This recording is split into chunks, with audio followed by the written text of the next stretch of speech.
Hi everybody, I just wanted to pop on here and let you know what I'm making for supper tonight. So I'm going to be using my Deluxe Cooking Blender and making a great tomato basil soup. And yes, that's a cooking blender. It does all the cooking for you.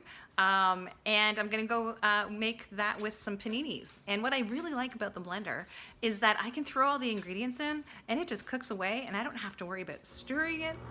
Let's take a look here.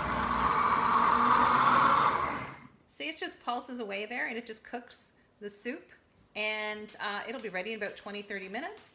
And by that time I will have the rest of the ingredients ready for the paninis and supper will be ready at my house. So what I also really like is that the cooking blender comes with a really cool little quick book to get you started. It has some great recipes. Right there on that page it lists all different kinds of soup you can make. And all kinds of really great recipes in here. So just thought I'd let you know what we're making in Diane's Delicious Kitchen. Night night.